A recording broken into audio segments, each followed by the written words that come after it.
Hi, ഏവർക്കും പുതിയൊരു അധ്യായത്തിലേക്ക് സ്വാഗതം.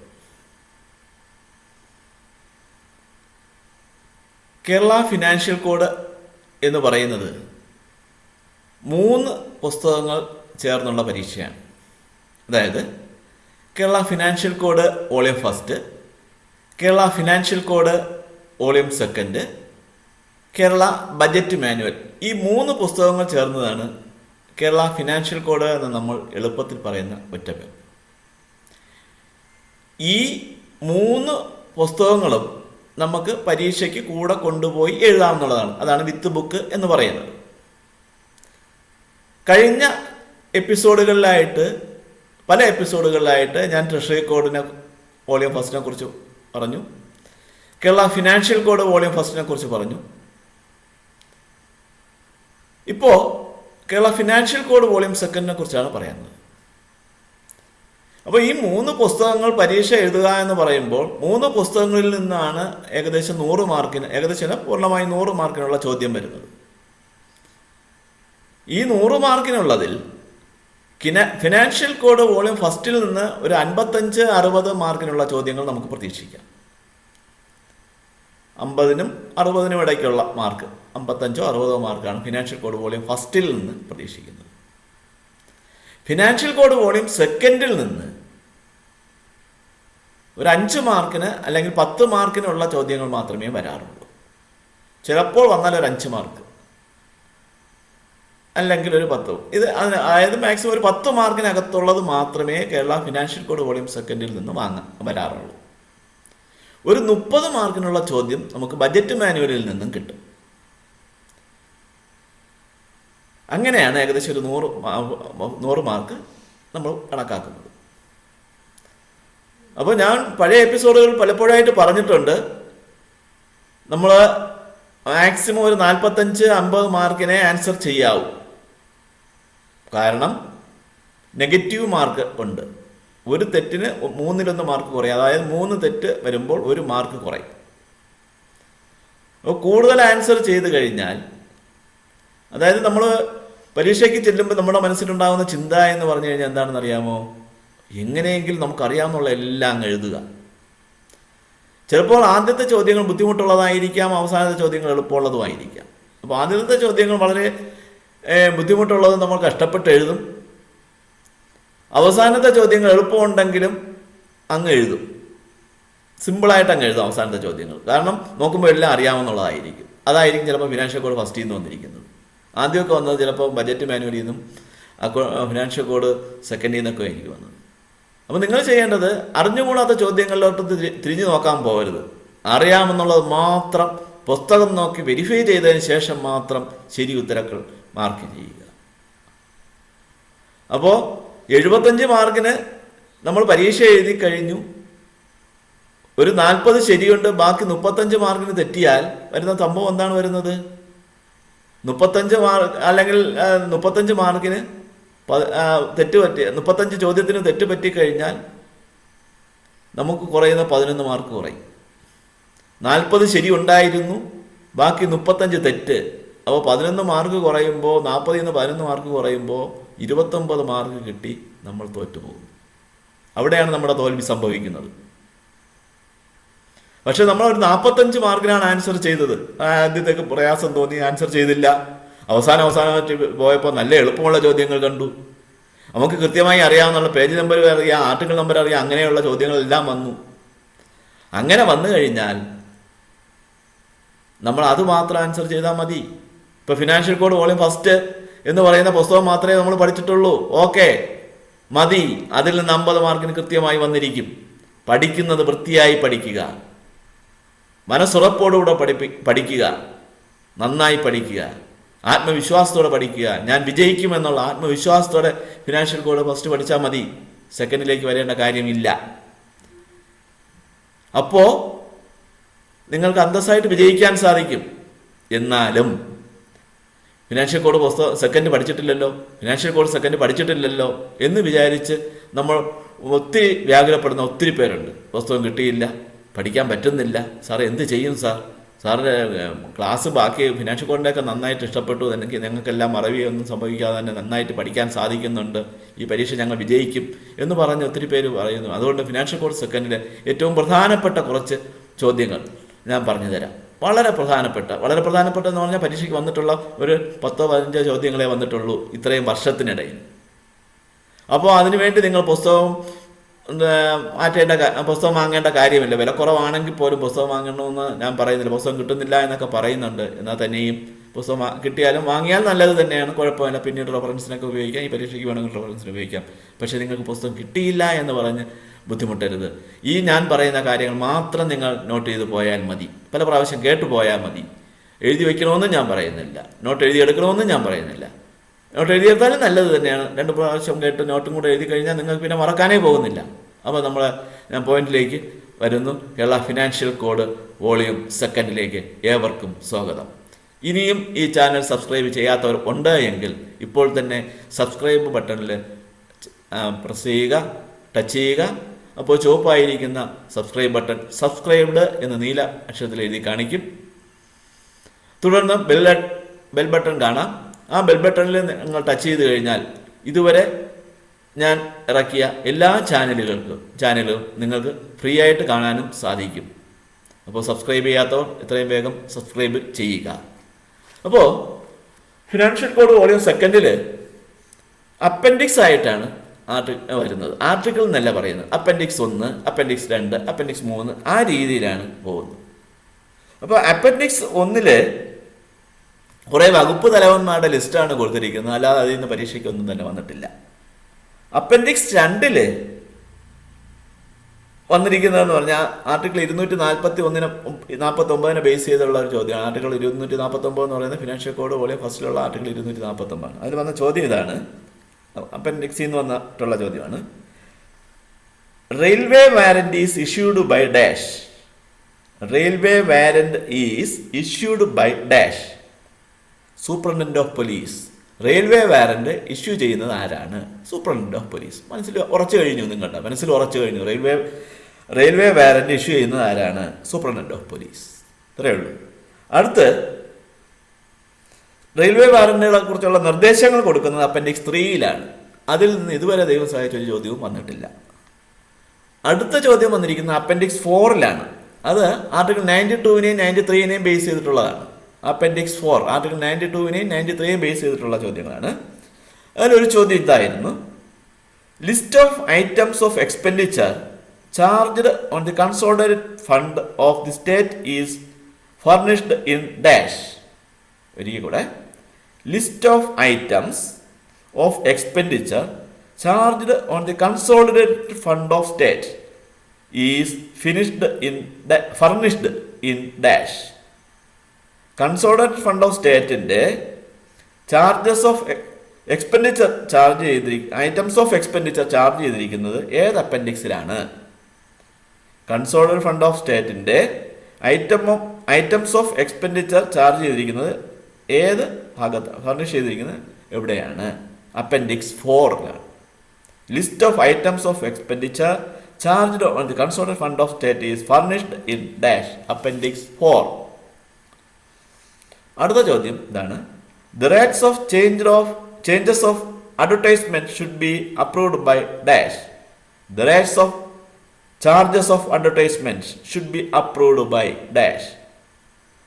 അഡ്വർടൈസ്മെന്റിന്റെ ചാർജസ് റേറ്റ് അപ്രൂവ് ചെയ്യുന്നത് ആരാണ്? അഡ്വർടൈസ്മെന്റ് ചാർജസിന്റെ റേറ്റ് അപ്രൂവ് ചെയ്യുന്ന ആരാണ്? Director of public relations.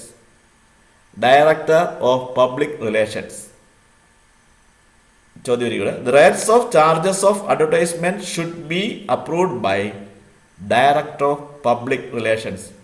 Public relations ഡയറക്ടറാണ് അഡ്വർടൈസ്മെന്റിന്റെ ചാർജസ് അപ്രൂവ് ചെയ്യുന്നത്. അടുത്ത ചോദ്യം. Who is the authority to approve the rates of advertisement charges? നേരത്തെ ചോദ്യത്തെ അല്പം കൂടെ ചെറിയ 1-2 വാക്കുകൾ അങ്ങോട്ടും ഇങ്ങോട്ടും മാറ്റി എന്നുള്ളതേ ഉള്ളൂ. Who is the authority to approve the rates of advertisement charges? അതാരാണ്? Director of public relations. അടുത്ത ചോദ്യം. Sanction for the purchase of a wall clock for a subordinate office may be accorded by dash. Head of the department ആണ് answer. Very good. Sanction for the purchase of a wall clock for a subordinate office may be accorded by dash. Head of department. അതായത് ഒരു subordinate ഓഫീസിന് ഒരു വാൾ clock ആവശ്യമുണ്ടെങ്കിൽ അത് sanction ചെയ്ത് കൊടുക്കുന്ന authority ആരാണ്? ഹെഡ് ഓഫ് ഡിപ്പാർട്ട്മെന്റ് ആണ് അത് സാങ്ഷൻ ചെയ്യേണ്ടത്. അടുത്ത ചോദ്യം, find out from the following the expenditure not charged on the consolidated fund of the state is dash. Very good. Find out from the following the expenditure not charged on the consolidated fund of the state is dash.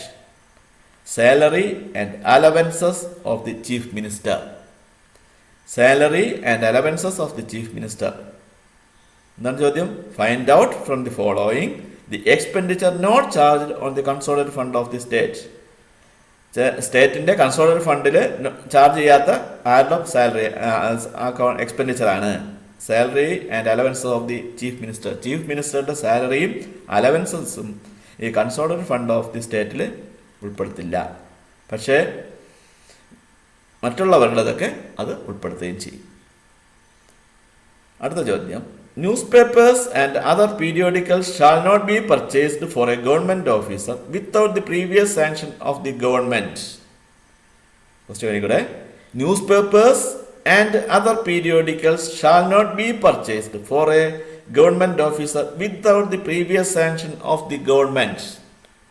Government sanction ഇല്ലാതെ ഒരു head of ഓഫീസിന് ന്യൂസ് പേപ്പറോ അനുബന്ധ സാധനങ്ങളോ കലണ്ടറോ അതുപോലുള്ള സാധനങ്ങൾ വാങ്ങാൻ പാടില്ല എന്ന് ഏത് ആർട്ടിക്കിളിലാണ് പറയുന്നത്?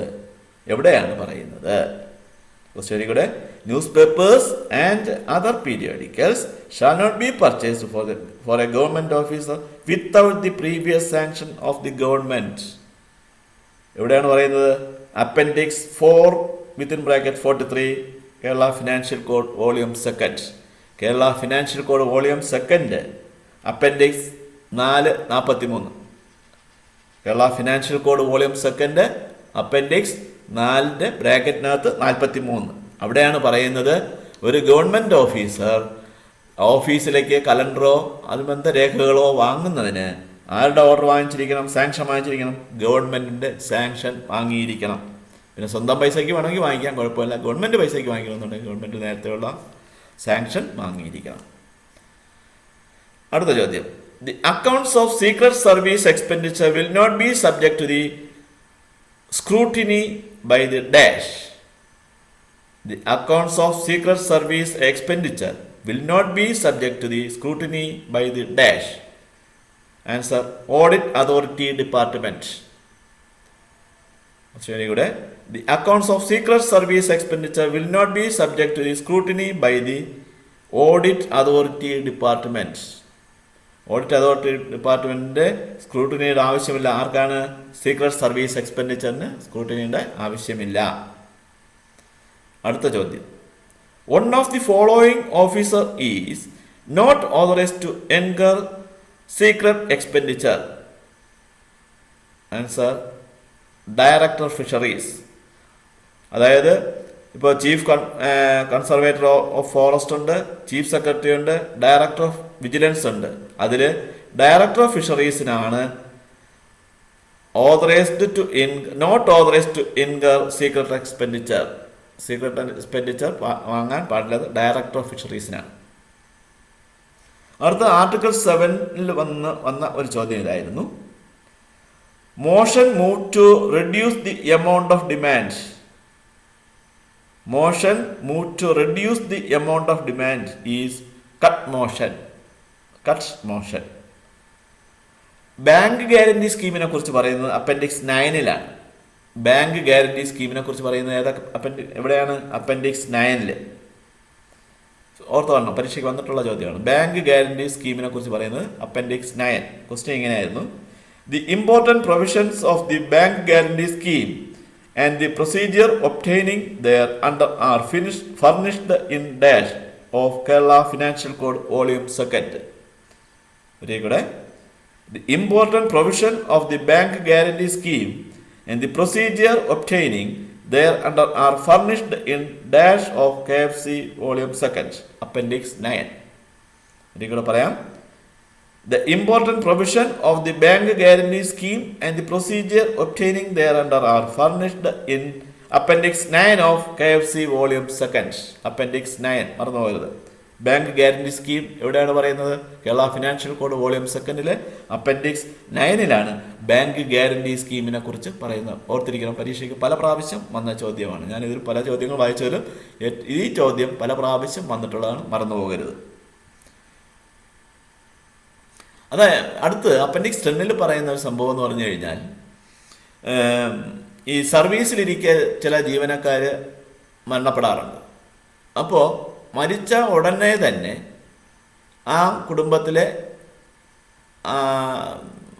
ബന്ധുക്കൾ അതായത് ഭർത്താവ് മരിച്ച ഭാര്യയ്ക്ക് അല്ലെങ്കിൽ മക്കൾക്ക് അവർക്ക്, അതായത് ഈ മരണാനന്തര ചടങ്ങുകൾ നടത്തുന്നതിന് വേണ്ടി ചെറിയ പൈസ കൊടുക്കുന്നുണ്ട്. തുച്ഛമായ തുകയാണ്, എമൗണ്ട് പറയുന്നില്ല, ഓരോ സമയവും അത് മാറിക്കൊണ്ടിരിക്കും. അപ്പോൾ ആ എമൗണ്ടിനെ കുറിച്ച് പറയുന്നത് അപ്പൻഡിക്സ് 10 സർവീസിലിരിക്കാൻ മരണപ്പെട്ട ജീവനക്കാരൻ്റെ കുടുംബത്തിന് ഈ മരണാനന്തര ചടങ്ങുകൾ നടത്തുന്നതിന് വേണ്ടിയുള്ള പൈസ കൊടുക്കുന്നുണ്ട്. ഇപ്പോഴതാരും ക്ലെയിം ചെയ്യാറില്ല, കാരണം അല്ലാതെ തന്നെ അവർ അതിന് ചെയ്യുന്നുണ്ട്. അപ്പോൾ ഇതങ്ങനെ ആരും ക്ലെയിം ചെയ്യുന്ന സംഭവമല്ല. എന്നാലും അത് പരീക്ഷയ്ക്ക് വന്നിട്ടില്ല. അപ്പൻഡിക്സ് 10 അതിനെക്കുറിച്ചുള്ള സംഭവങ്ങൾ ഉണ്ട്. ഇങ്ങനെ ഒരു ചോദ്യവും വന്നിട്ടുണ്ട്, അതുകൊണ്ടാണ് ഞാനത് പറഞ്ഞതിന് കാരണം. Rules for the grand of immediate relief to the families of employees who die in harness are furnished in dash of KFC volume 2. ഇവിടെ rules for the grant of immediate relief to the families of employees who die in harness are furnished in dash of KFC volume 2. Answer appendix 10. Answer volume 2 appendix 10 dying ഹാർനസ്സുകാർക്ക് ഈ മരണാനന്തര ചടങ്ങുകൾക്കുള്ള പൈസ കൊടുക്കുന്നതിനെ കുറിച്ച് പറഞ്ഞിട്ടുള്ളത്. അപ്പോൾ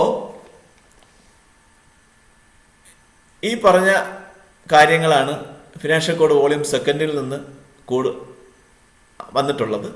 2-3 ചോദ്യങ്ങൾ മാത്രം പ്രതീക്ഷിച്ചാൽ മതി, കൂടുതലൊന്നും പ്രതീക്ഷിക്കേണ്ട. എൻ്റെ പേര് അലക്സ് ബോസ്കോ എന്നാണ്. ഞാൻ 1999 മുതൽ ഡിപ്പാർട്ട്മെൻറ്റ് ട്രസ്റ്റ് ക്ലാസ്സുകൾ കൈകാര്യം ചെയ്തു വരികയാണ്. ഇപ്പോൾ ഓൺലൈൻ ഇൻട്രാക്ഷൻ ക്ലാസ്സുകൾ കെ എസ് ആറിനെയും ARനെ കുറിച്ചുള്ള MOP തുടങ്ങിയവയെക്കുറിച്ചുള്ള ഓൺലൈൻ ഇൻട്രാക്ഷൻ ക്ലാസ്സുകൾ ഞാൻ എടുക്കുന്നുണ്ട്. പിന്നെ പഴയ എപ്പിസോഡുകൾ ആവശ്യമുള്ളവർ ഇത് സബ്സ്ക്രൈബ് ചെയ്യുക. ഇനിയും സബ്സ്ക്രൈബ് ചെയ്തിട്ടില്ല എന്നുണ്ടെങ്കിൽ സബ്സ്ക്രൈബ് ചെയ്യാൻ വീണ്ടും പറയുകയാണ്. Treasury code, financial code, account code തുടങ്ങിയവയുടെ എല്ലാം എപ്പിസോഡുകൾ ഇതിനെ തുടർന്ന് ഉണ്ടാവും. Thank you.